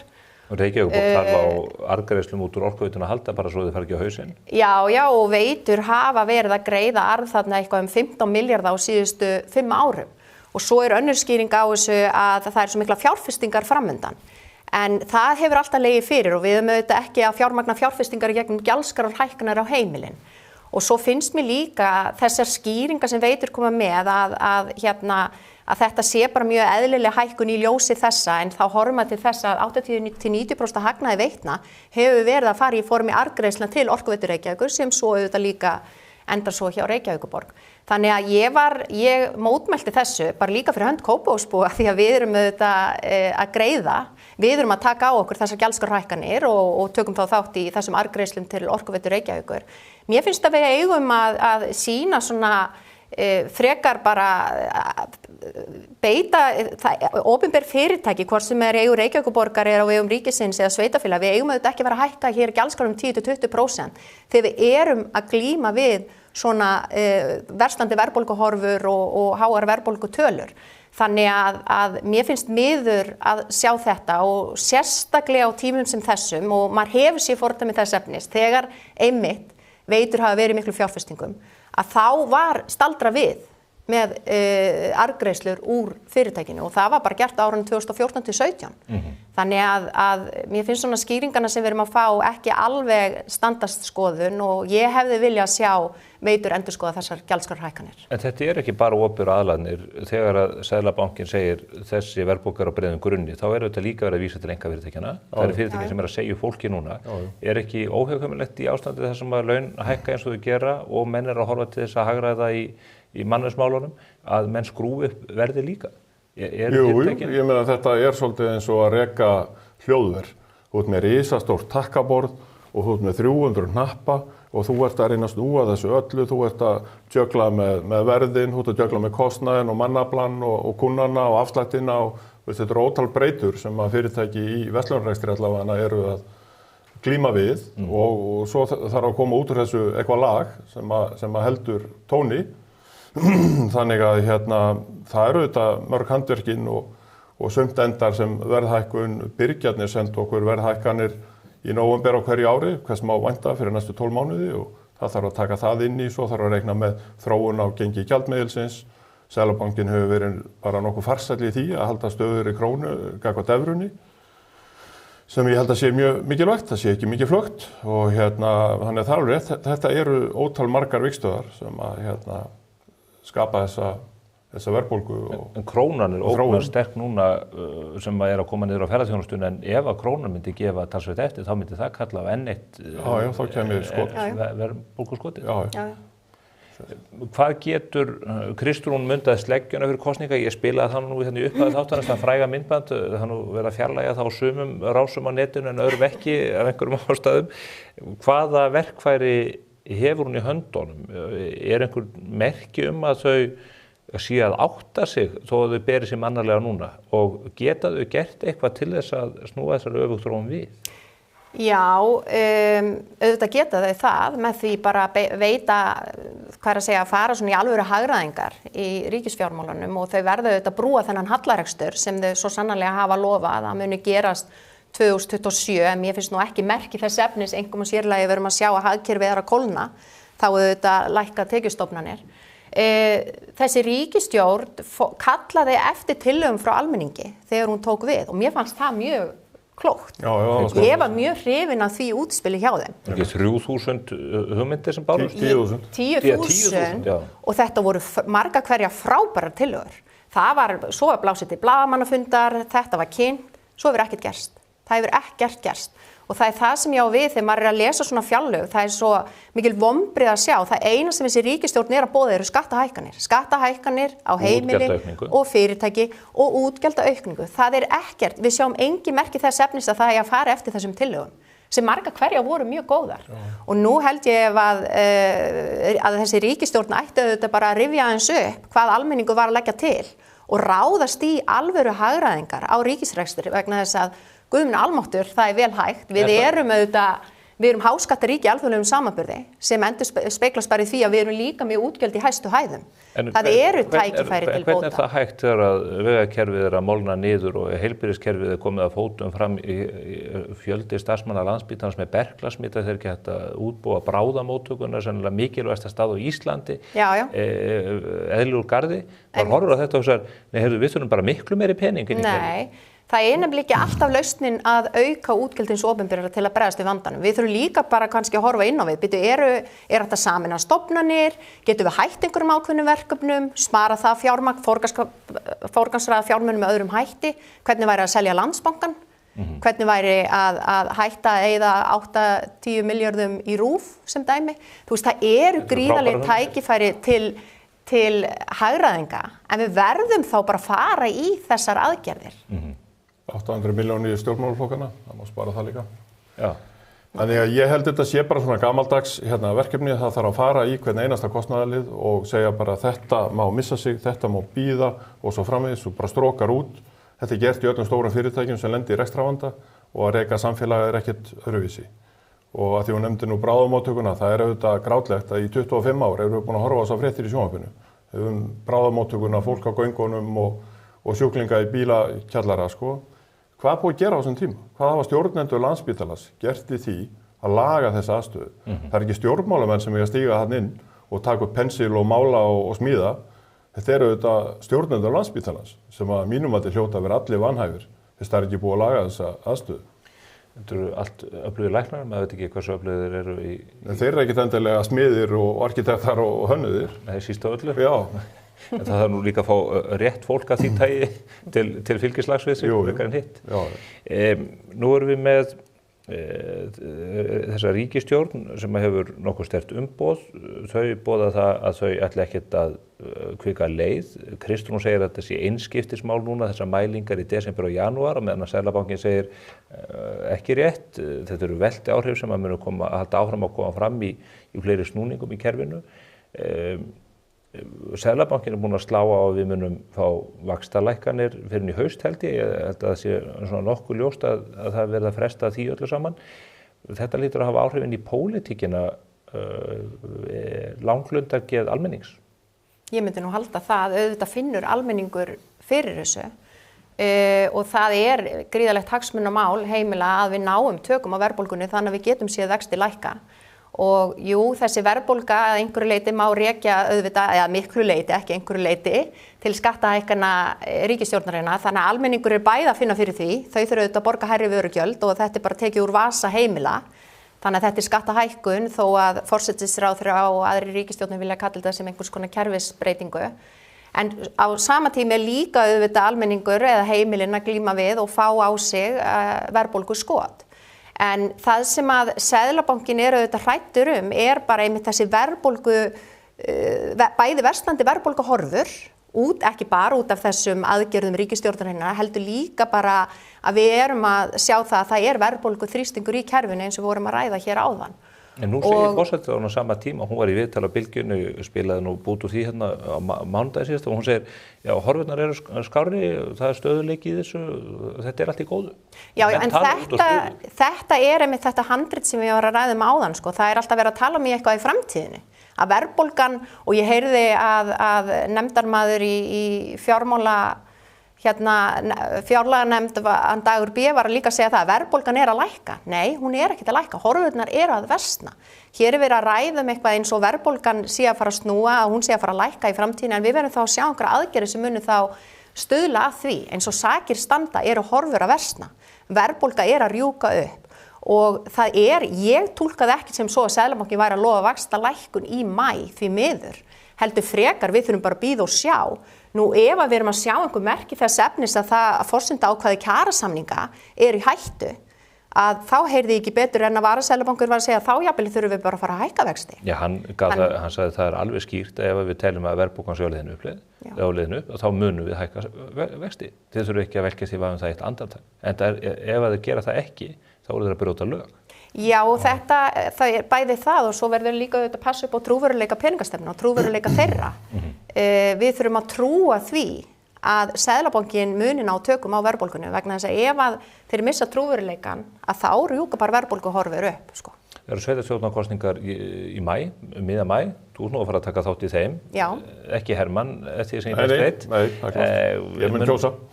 Já, allir eiga að kjósa. Hann býr ekki í Kópavogi. En spurningin er þessi, mun þetta ástand smita inn í að efnahagsmálin verði fyrirferðarmikil í sveitarstjórnarkosningum eða verða það bara leikskólamálin og borgarlínan sem að þú ert að reyna að koma á koppinn, Ásdís? Ég held að það sem að við munum ræða í sveitarstjórnarmálunum verður kannski meira nær þjónusta. Hvernig ætlum við að byggja upp vegakerfi og samgöngur sem eru valkostir fyrir alla? Hvernig líta leikskólamálin út? Við höfum aldeilis ráðist í breytinga þar hér í Kópavogi og erum heldur betur stolt af því og munum auðvitað segja frá þeim árangri. Það sem kannski snýr að ráðstöfunartekjum heimila, við munum auðvitað ræða það. Það ef við horfum bara á höfuðborgarsvæði, þá ekkert öll sveitarfélög sem hafa verið að lækka fasteignaskatta og fasteignagjöld eru mishá, bara þó við séum bara að bera saman hérna sveitarfélög á höfuðborgarsvæðinu. Fasteignagjöldin í Kópavogi eru þau lægstu á höfuðborgarsvæðinu. Það vegna þess að við höfum verið að lækka skatta á hverju einasta ári. Þau hafa hækkað mikið í Mosfellsbæ í þínum heimabæ? Já, ég held bara svona heilt yfir ef maður horfir á fasteignaskatta hjá almennu vinnandi fólki. Þetta er bara komið yfir öll þjóðamörk. Ég finnst þetta alveg fáránlegt, hvað þetta orðið hátt. Það er mesta hækkunin hefur átt sér stað í Mosfellsbæ á höfuðborgarsvæðinu á þessu kjörtímabili.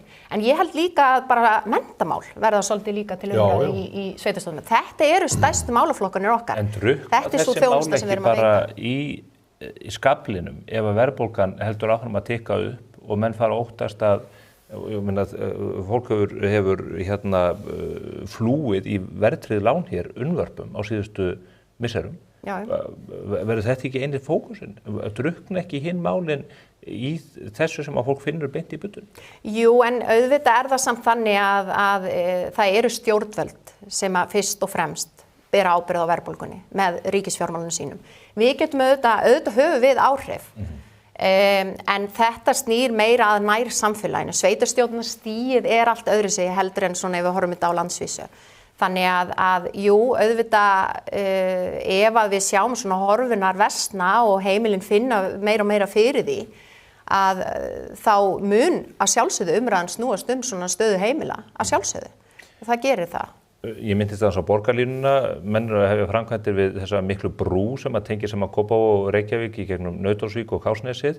Svo erum við að fá fréttir af því að þið ætlið í gegnum þetta félag að rústa Suðurlandsbrautina og fyrirtækin þar allt í kring alveg brjáluð. Hvernig er þetta að fara að enda ef að fólk mun ekki komast á milli staða á sínum einkabíl? Já, það nefnilega verið að blanda saman annars vegar samgöngusáttmálum sem slíkum, sem sammáli hvaða framkvæmdir við ætlum að fara í á höfuðborgarsvæðinu og við höfum auðvitað verið að finna fyrir því að það hefur verið algjört frost í uppbyggingu samgangna á höfuðborgarsvæðinu frá 2012. Þannig að það var nú tími til komin að við myndum fara í einhver alvöru fjárfestingar þar og framkvæmdir. En það sem að gerast á Suðurlandsbrautinni hins vegar mikilvægt að halda til haga að þetta skipulagsmál sem ákveðið af Reykjavíkurborg. Það er Reykjavíkurborg sem auðvitað stýrir sínu skipulagi. Ég er ekki sem bæjarstjóri Kópavogs að segja Reykjavíkurborg hvernig þau að haga Suðurlandsbrautinni. Og það hefur... Kópavogi hvernig borgarlínan liggur í gegnum Kópavog? Að sjálfsögðu. Þið hefur bara sjálfdæmi það? Já, skipulagsvaldið er alltaf hjá sveitarfélögunum.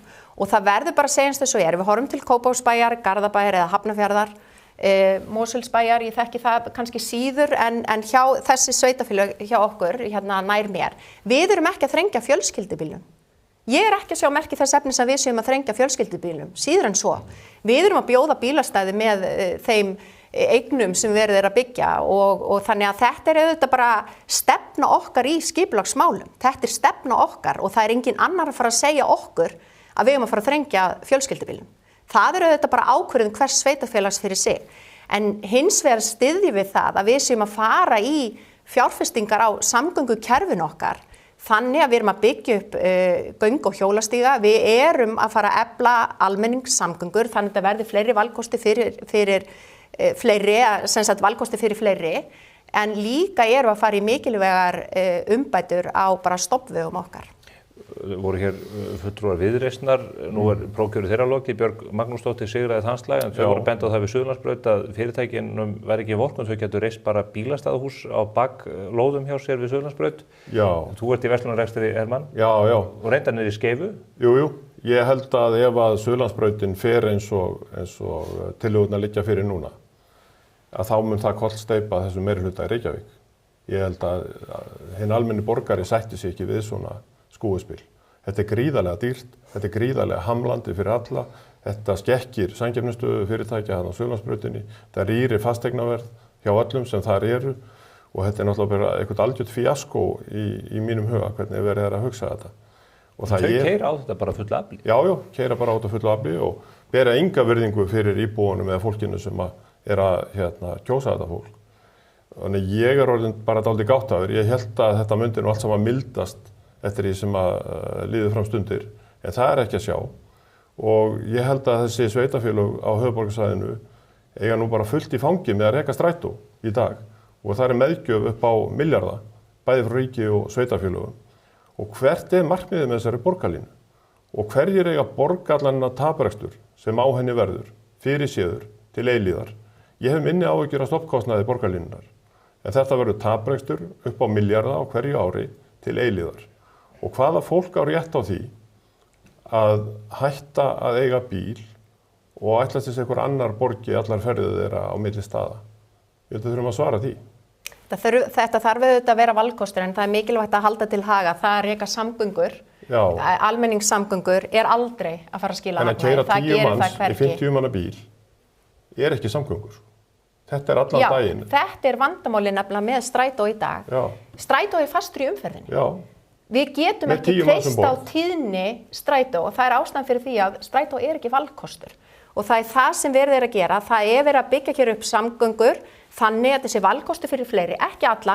Áfram eru við að fara að tryggja það að þeir sem vilja fara á sínum fjölskyldubíl geta áfram farið með bara keyrt á sínum fjölskyldubíl, hvort sem er til og frá vinnu eða í skóla eða hvað. En hins vegar verðum við að efla almenningssamgöngur þannig að þessi valkostur fyrir fleiri aðila. 96% íbúa hérna á höfuðborgarsvæðinu kjósa bílinn sem sinn samgöngumáta og þeir eru að þá borga fyrir þessa 4% sem nota almenningssamgöngur. Og ég segi bara hvað má þetta kosta? En hér er nú verið að ræða almenningssamgöngur eins og þeir eru í dag. Strætó sem er fastur í umferð. Og ég hef ekki séð neina framtíðarsýn sem er önnur. Nei, og það er líka það sem við þurfum aðeins að fara að ræða. Við þurfum að fara að ræða þessa framtíðarsýn. Hvernig samfélag viljum við byggja hér upp? Viljum við byggja hér upp? Ég vil halda áfram. Viljum við byggja hér upp bílaborg? Nei, ég vil byggja hér upp samfélag þar sem við erum með fjölbreytta valkosti. Ég ætla ekki að segja Kópavogsbúum hvort þeir ætla að eiga að fara í vinnu á sínum eigin bíl, gangandi, hjólandi eða með strætó. Ég vil bara bjóða upp á valkosti, en þá verðum við að efla almenningssamgöngur. Það er staðurinn. Auðvitað má það ekki kosta hvað sem er. Og ég er alveg sammála það. Það er engin stefna hvað þetta má kosta? Jú, það er alveg stefna. Það er komin stjórn yfir núna þessu rekstrafélagi. Já, en það veit ekki hver rekstrakostnaður borgarlínuna verður, né hvaða tekjur er að koma þar inn. Það er í stóra gat. Já, það eru áætlanir þess efnis. En það sem að ég sá, því ég tók við sem bæjarstjóri, var að þetta var ákveðinni sjálfstýringu.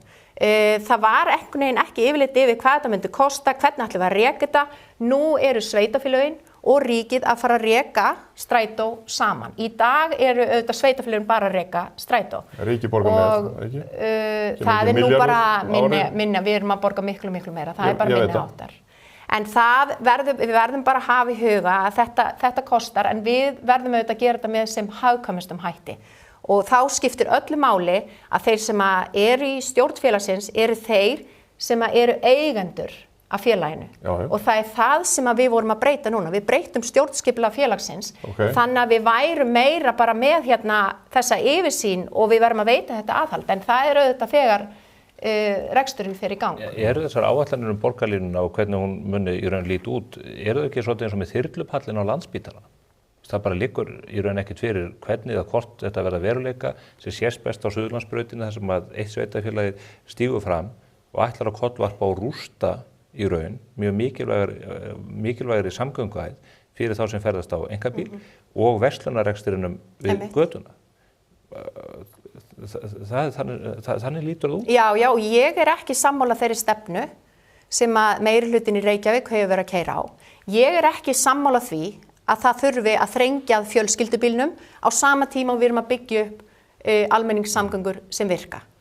Og ég get ekki sagt Reykjavík hvernig það gerir þetta. Það eru auðvitað bara meirihluti hverju sinni sem er með skipulagsvaldi og sveitarfélagi sem slíkt er með skipulagsvaldi. Ég hef hins vegar, og við í bæjarstjórn Kópavogs við erum með skipulagsvaldi yfir Kópavogi.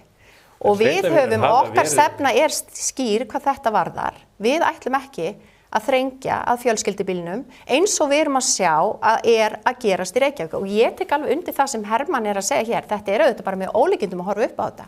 Að taka svona bílastæðin á Suðurlandsbrautinni, það að byggja einhver bílastæðahús, þeir sem eru með sinn rekstur þannig hafa auðvitað verulegar áhyggjur af þessu og ég veit ekki betur en að það sé bara verið að fara reyna að berjast auðvitað mótmæla þessu hávert og jafnvel að kæra þetta skipulag. Og svo er auðvitað líka verið að fækka þarna akreinum, sýnist mér með við þessa mynd. En þetta hefur verið stefnan hjá Reykjavíkurborg á undanförnum árum. Þetta er áhugavert, við ætlum að fylgjast með þessu áfram. Ég get eiginlega ekki sleppt þér Ásdís fara aðeins yfir þetta Kársnesskólamál sem hefur verið að heitir það Kársnesskóli? Barnaskóli Kársnes. Kársnes, já. Heimildin og RÚV hafa verið að fjalla það. Getur aðeins útskýrt fyrir okkur, þar var skólabyggingartæki sem var rifin og önnur reist í staðinn? Já, það var í raun, þetta gerist á síðasta kjörtímabili að það var ákveðið að rífa skólann, sökum miklu. Og farið í bara útboð sem að ítalski verktakin Ricciani fékk það útboð og fór í bara framkvæmdir og þessar framkvæmdir hófust bara á síðasta kjörtímabili. Nú svo fæ ég svolítið þetta verkefni í fangið og við sem að gegnum forystu í Kópavogi og við fórum fljótlega að sjá það bara að þrátt fyrir að skólinn væri í byggingu þá lá hann bara undir skemmdum. Vegna hægagangs eða? Nei, bara hvernig bara framkvæmdum var háttað. Og það var alveg ljóst að okkar gæðakröfur eru auðvitað mjög stífar þegar sérstaklega snýr auðvitað skólabyggingum.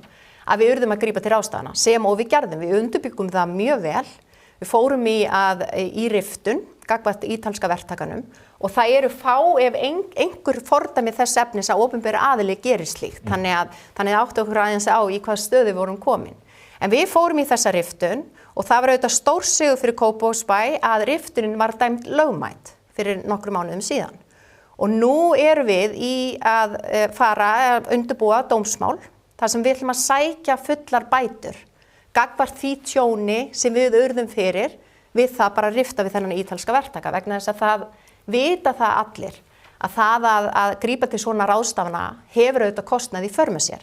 Við þurftum að fara í það fyrst að lagfæra tjónið og svo erum við nú auðvitað bara búin að byggja hér glæsilega skólabyggingu. Er hann í lagi? Já, hann er ekki mikilvæg eins og aðra skólabyggingar? Ég bara nemendur, starfsfólk og foreldrar hæstánum skólastarfi hafi þannig að skólinn stendur. En við auðvitað heildarkostnaði liggur ekki fyrir og það er það sem ég hef verið að reyna að benda heimildinni á og RÚV vegna þess að við erum auðvitað að fara að sækja fulla bætur og erum auðvitað með væntingar það að við munum fá þetta tjón bætt vegna þess að riftunin var dæmd lögmæt. Og það sem er svolítið áhugavert í þessu að nú erum við að sjá það að í Danmörku er svipað ástand komið upp. Þar verið að byggja risastóran spítala og þeir eru sem sagt að rifta samningi við þessa sömu ítölsku verktaka. Þannig að djöfullinn er ekki danskur eftir allt saman, heldur ítalskur. Takk ykkur kærlega fyrir þetta og takk fyrir ykkar innlegg með þessu mál. Við munum þurfa að ræða efnahagsmálin áfram þó ég viti að þinn fókus allavega verður á sveitarstjórnarmálin hér á komandi viku og mánuðum. Við munum kalla þig ásamt öðrum frambjóðendum í Kópavogi til samtals við okkur það hvernig þið hyggist sjá bæjarfélagið fyrir ykkur á komandi árum. Hermann og Ásdís, þakka fyrir komuna. Takk. Það ekki meira á vettvangi spursmála þennan ágæta föstudaginn. Við þökkum ykkur fyrir samfylgdina. Ég minni aftur á bókaklúbbin okkar góða. Við erum að taka fyrir alveg ótrúlega áhugaverða bók eftir Val Gunnarsson. Bókin heitir Grænland og fólkið sem hvarf.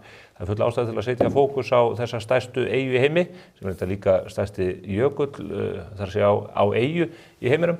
Og við munum taka þessa bók til umfjöllunar á vettvangi Morgunblaðsins og svo í lok mánaðar með góðum viðmælendum á vettvangi klúbbsins. Þið getið skráð ykkur í hann á mbl.is á síðu spursmála. Fylgist þið með.